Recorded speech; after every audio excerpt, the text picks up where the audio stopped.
everyone. The topic of today's discussion is the three circles of world Englishes.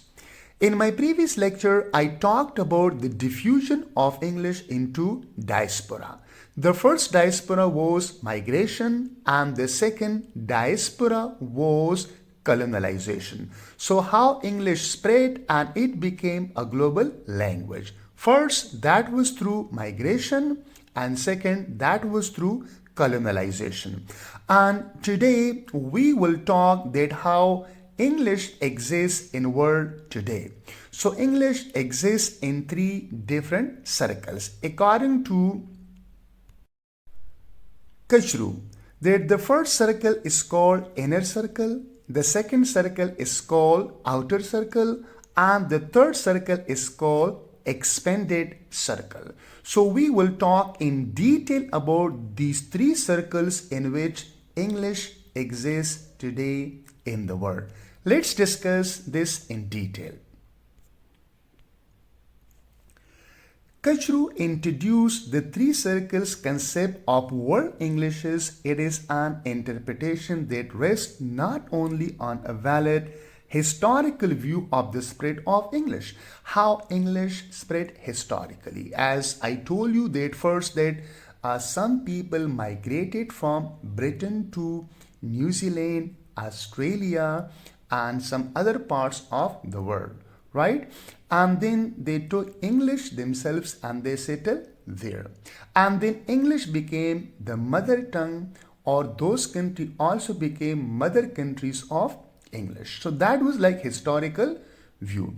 And the second was that was through colonialization.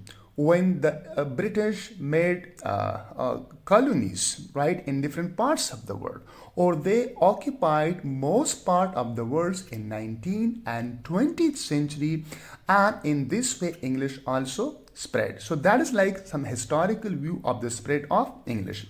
But also on socio linguistically viable interpretation of the status and function of English in its many contexts. So these are the three circles. First we can see the inner circle like Australia and New Zealand, and that happened through migration. When the British people, they migrated to Australia and New Zealand, right? Now in New Zealand and Australia, English is used as the first language, right? And this outer circle, that is, for example, India, Pakistan, Singapore, Bangladesh, and Philippines. And then we have the extending circle, right? The expanding circle. And in the expanding circle includes China, Indonesia, and Thailand. So we will explain each one in detail. First, the inner circle. The inner circle refers to English as it originally took shape and later was spread across the world in its first diaspora. In this transplantation of English, speakers from England carried the language to Australia, New Zealand, and North America, as well as to extended British Island or UK. So that is like the first circle, or that is the inner circle. What happens in the inner circle? That English was taken to Australia, New Zealand, and North America by the Britain, the people of the British, right? They migrated there. And now English is used as their first language. In the countries of nomadically of inner circle, English was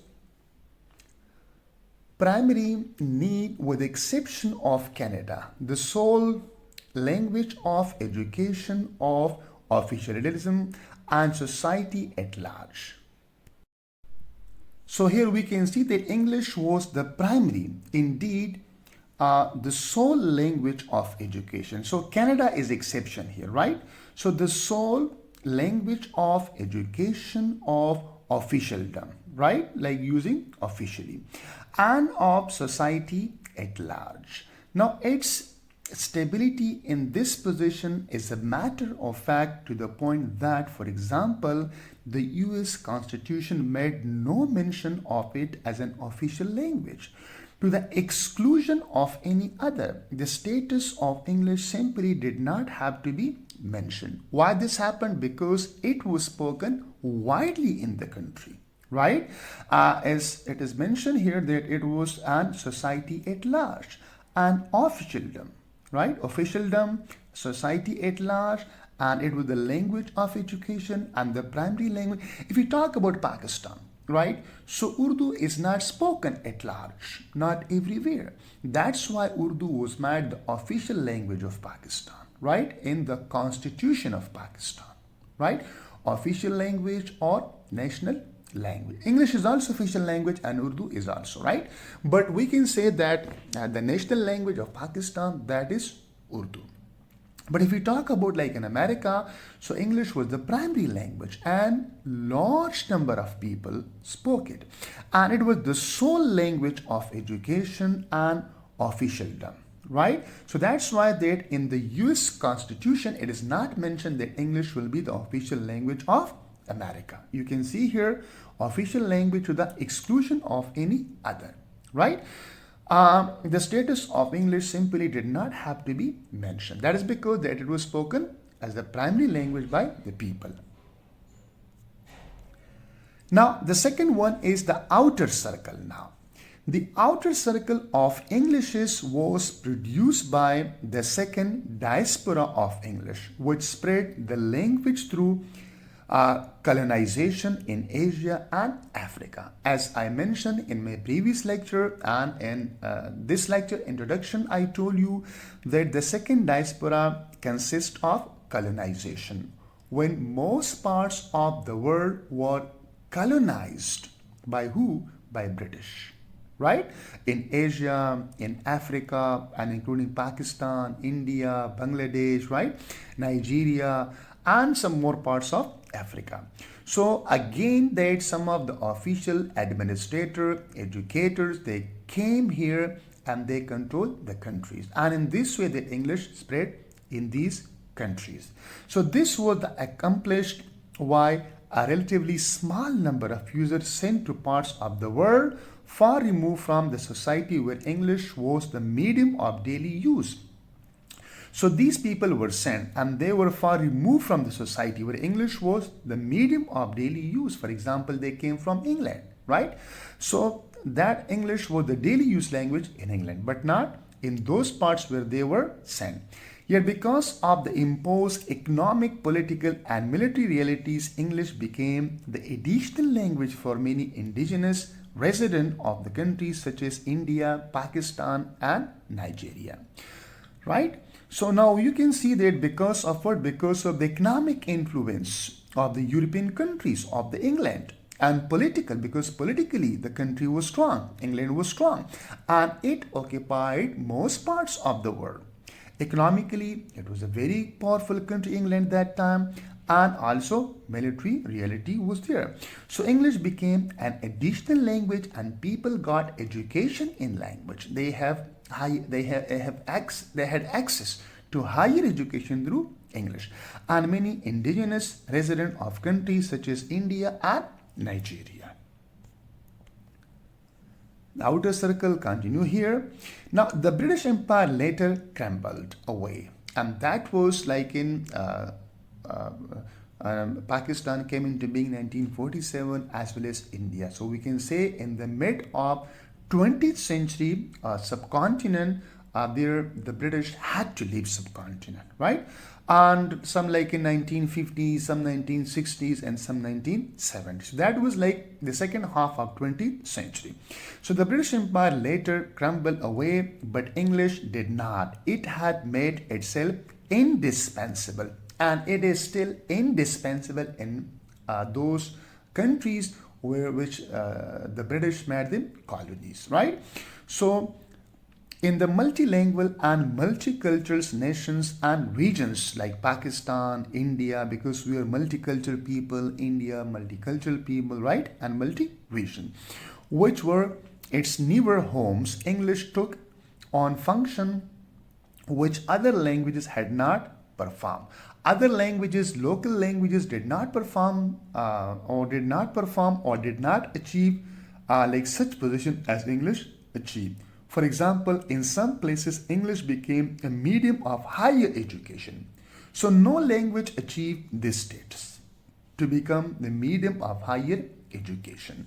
So which was available to young people from all sub-regions, no matter what their first or home languages they were using. No matter if they were using like Hindi, Gujarati, like Urdu, Punjabi, whatever their home language was, but they achieve higher education in English. So the Britain, they went from here, right? The British Empire crumbled away, collapsed, right? And some parts like 1950s, somewhere 1960s, and somewhere 1970s, right? But they left here what? The legacy of English. And still English is used in these colonized countries. Now they are not colonized, okay? But still English is used here. So our home or languages were, English became for many people the primary language, right? Like for many people in Pakistan, India, Bangladesh, Nigeria, so English became the primary. What is the primary language that you are very much fluent and competent in that language? Still in Pakistan, we can see there are many people whose primary language is English. So in Stevens' term, that is according to Stevens' terms. Now in certain domains, now we're talking about outer circle. Outer circle countries and regions. So this was the statement of Stevens' term. In Stevens' terms, we discuss such things, right? That people they achieve or they receive higher education in English. So outer circle countries and regions such as Caribbean, India, Nigeria, Pakistan, and the Philippines, and Singapore's are now routinely characterized as English using countries, and their English is used as a second language. And it is surprise to a visitor when a resident cannot speak at least some English. So if a visitor visits Pakistan, Nigeria, India, Caribbean, right? And a visitor would be surprised if he or she meets a person who cannot speak at least some English, rather than the reverse. If a person, right, like speaks English, so a visitor will not be surprised. But if a person in these countries cannot speak a little English or some English, so the visitor would be surprised, because that is the influence of English. The when from here the British Empire like crumbled down, crumbled away, but still they lived here English. Now it is in these countries and regions that a vibrant traditions of literary creativity flourish, and many writers have been awarded prestigious literary prizes, including the Nobel Prize for their creative works in English. So we can see now Pakistani novelists, Indian novelists who write in English language, and even they receive Nobel Prize for their creative works in English language.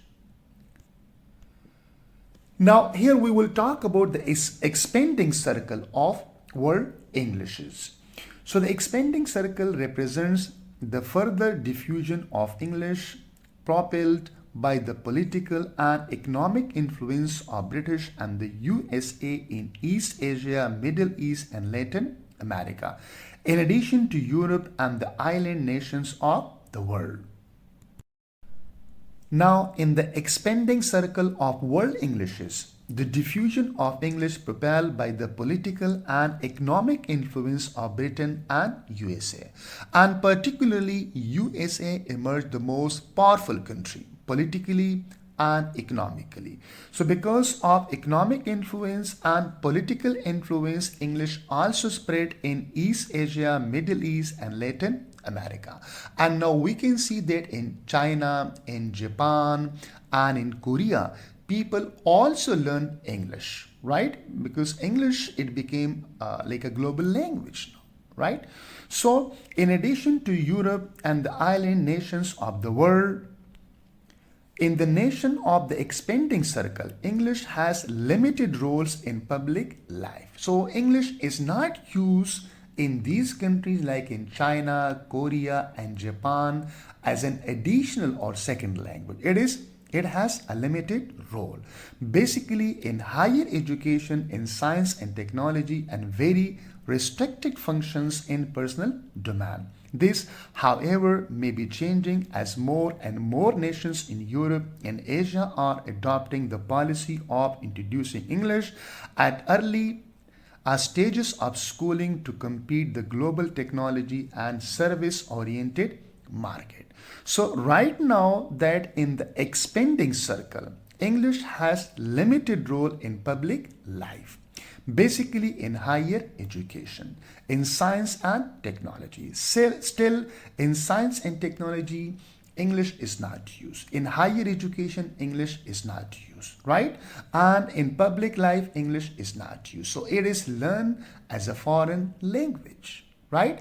And it is learned like for the trade purpose, for like a business purpose, for like the communication purposes. So it is not learned, right, like as it is learned in Pakistan or India or in colonized countries. Fine. So it has restricted role and it has restricted function. So very restricted functions in the personal domain. So but in future we may see that the language it would be learned by the students like at early age, particularly in schools, right?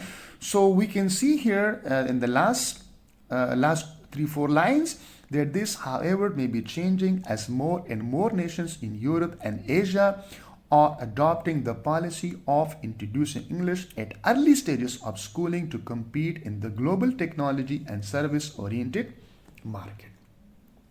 So this is expanding circle, like those countries which were not colonized by Britain, right, in 19th and 20th century.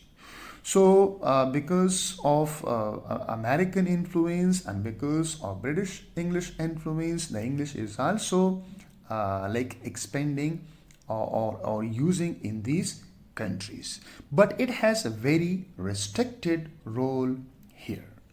So this was like the three like different circles, inner circle, outer circle, and expanding circle that is presented by Kachru or Kachru, we can call it Kachru's model.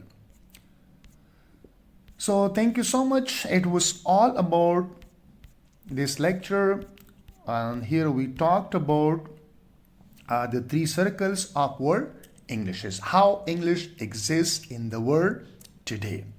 And we talked about inner circle, outer circle, and expanded circle. And in inner circle, we talked about that where English originated or the mother countries of English. And first it was British, and later on that some of the people of the British they migrated to North America and New Zealand and Australia, and there they settled and they took themselves English, and now there also English became their first language. And then we talked about the outer circle where like in 19th century and 20th century like the British they colonized most part of the world, or they made colonies in most part of the world. There they sent their official administrator, educators, and there you see they spend some time there. In some like countries they stayed there for 100 and 200 years, and somewhere they stayed for 50 or 60 years. So and then when the British Empire crumbled away, they left those countries, right, which they colonized, but they left their English, and the people they got their higher education in English and they gave priority to English. So they went from here, but they left here English. And then we talked about expanding circle, that those countries, for example, China, Japan, Korea, and some parts of Europe and Asia which were not colonized. But because of the economic and political influence of British and particularly of America after World War II in the 20th century, because America became the superpower, the most powerful country of the world, economically, politically, and military wise. So, because of this influence, English also became a global language, and those countries which were not colonized, now people learn their English. But in expanding circle, English has a very restricted and limited role. In future, perhaps that people will learn also English and at early stage in school. So thank you so much. Please don't forget to subscribe and like the channel, and please provide your valuable comments. Right? Thank you so much.